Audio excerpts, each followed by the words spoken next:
You are now listening to theGrio's Black Podcast Network, Black Culture Amplified. Hello, I'm Michael Harriot, world-famous white peopleologist, and this is theGrio Daily, the only podcast that doesn't use a measuring cup when we make Kool-Aid. Nah, we pour the sugar into the pitcher until the ancestors speak to our hearts and tell us to stop. And we'll be here every morning giving you the rundown on the things that you'll need to know to get you through the day. Think of this as your own special griot helping you decipher what's going on in the village. I'm Michael Harriot, and this is theGrio Daily.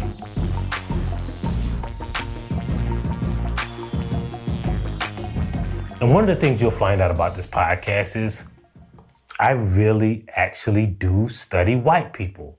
For years, I taught a university class called Race as an Economic Construct, where we examine race using data, history, and economic theory. And I used to do this on my first day of class.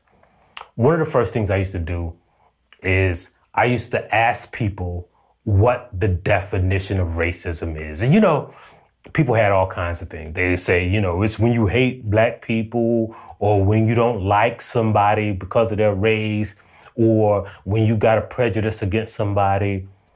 But we're going to be talking about racism a lot on this podcast. So if we're going to do that, we're going to have an exact definition. We're going to have to understand exactly what it is and come to some kind of agreement. So I know you're going to find this hard to believe, but there are these books that have words in them, and the words define other words. It's called a dictionary. I'm serious, for real. Like, I don't care if you don't believe me, for real. I swear to you, I've seen like 2 or 3 of them. So when I define racism, I like to go to an objective source. And my favorite source, my favorite dictionary is my girl, Miriam Webster. Like, that just sounds like a black woman who's cool as hell to me, right? So let's let Merriam Webster explain what racism is. Hey y'all, it's your girl, Miriam Webster, and I'm here with a dope definition. Today's word is racism. Now, racism is a belief that race is a fundamental determinant of human traits and capacities. It says that racial differences produce an inherent superiority of a particular race. It's also behavior or attitudes that reflect and foster this belief. It's the systemic oppression of a racial group to the social, economic, and political advantage of another. The more you know, the more you grow. Yeah, that's my homegirl, Miriam. See, and she's right. See, a lot of people think that racism is about hate or it has something to do with what's in your head. But according to people who define things, racism doesn't require you to hate people. It doesn't exclude people who say one of their best friends is black, or I dated a black guy in college. You can still be racist if you dated a black guy in college. You could still be racist if you're raising black kids, or if you married a black guy who got some side babies.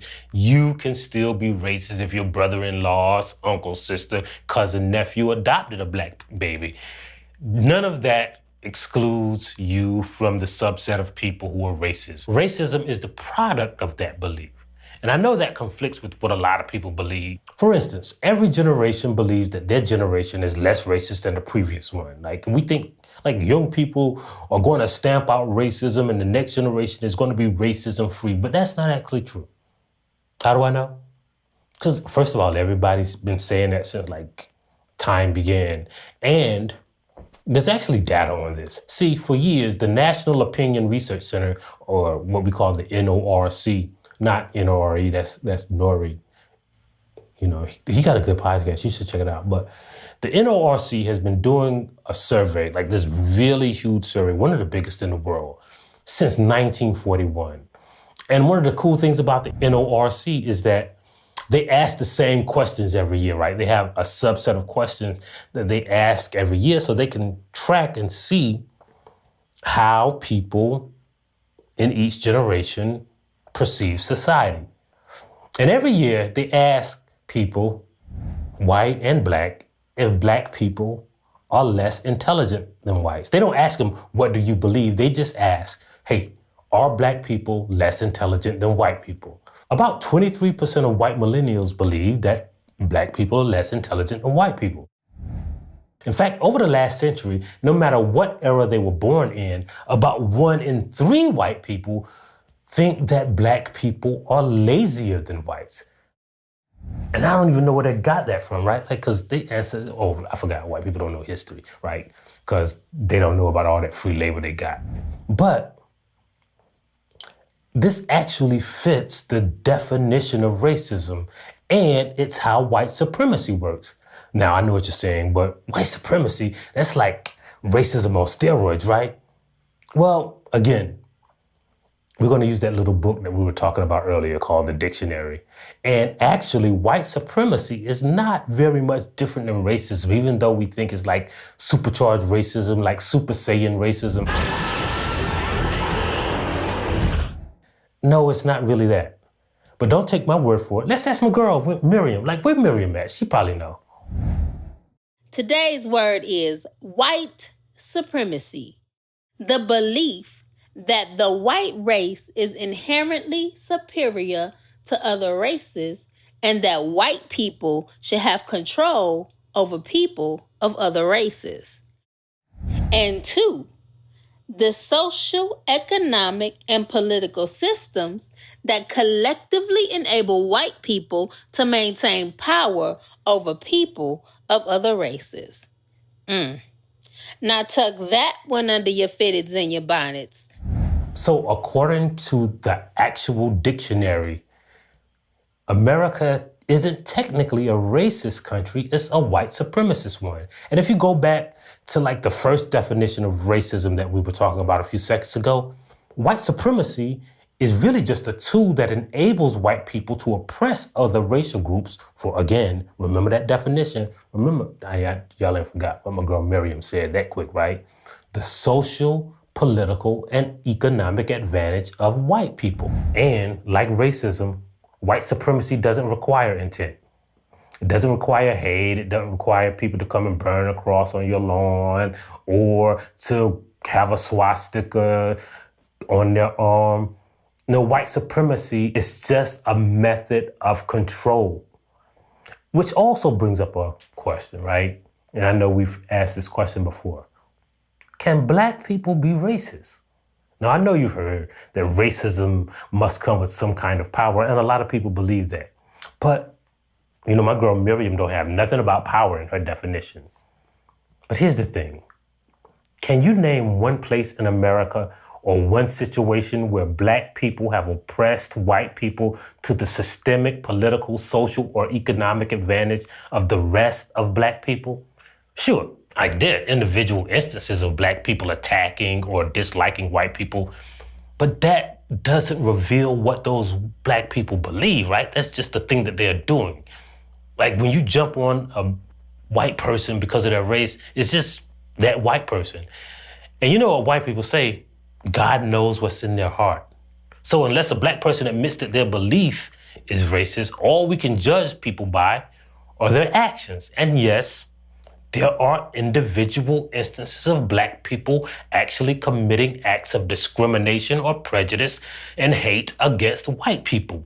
But it's not systemic, nor, again, does it give black people in general a social, economic, or political advantage. So, as you can see, it's not the action of a person or the belief alone that makes them racist.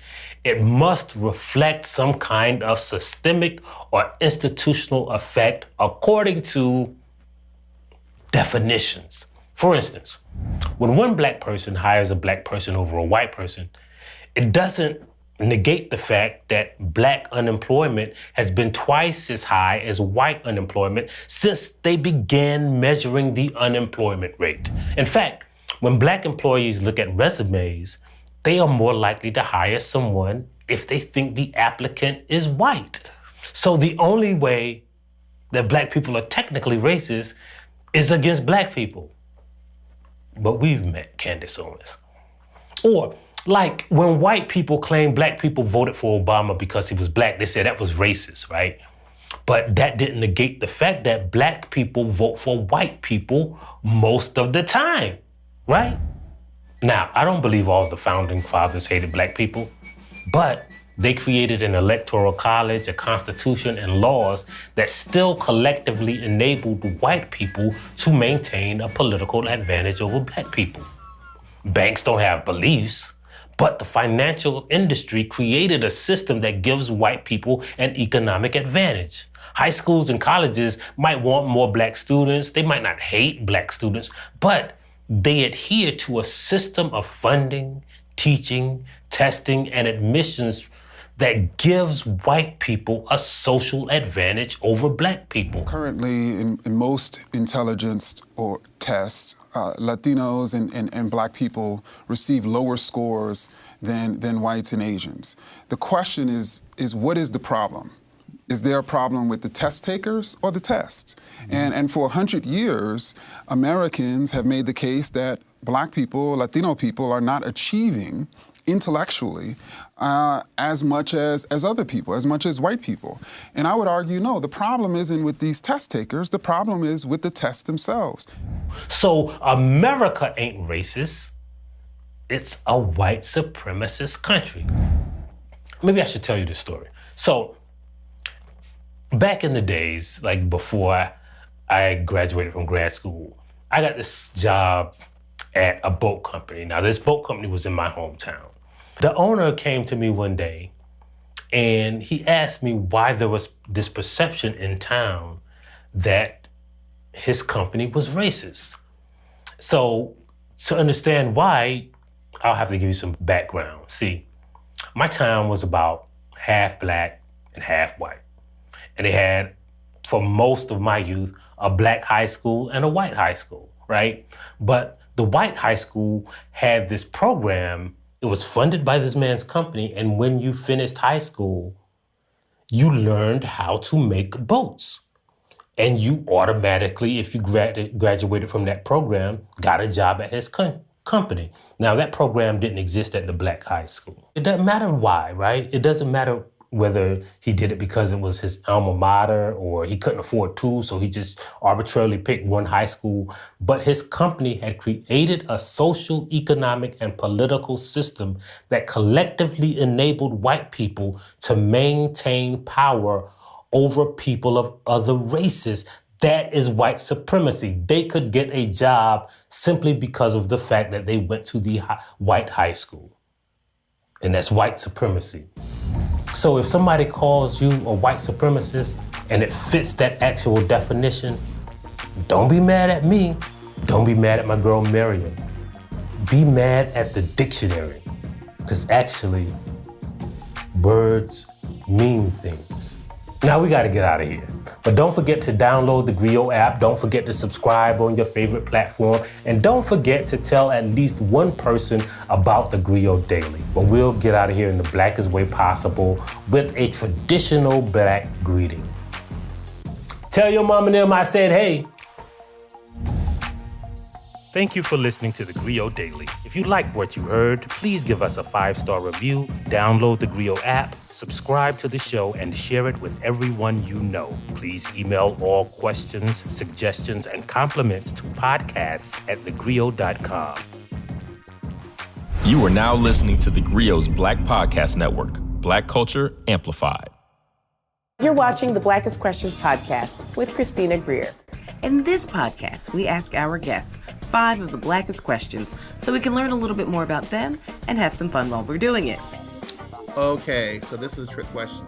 We're also going to learn a lot about Black history, past and present. Beautiful. I learned a wonderful fact today. Great. So here's how it works. We have 5 rounds of questions about us, Black history, the whole diaspora, current events, you name it. With each round, the questions get a little tougher. Oh, you got me. Let me see. I have no idea. I knew you were going to go there, Dr. Greer. Subscribe to the show wherever you listen to your podcast and share it with everyone you know.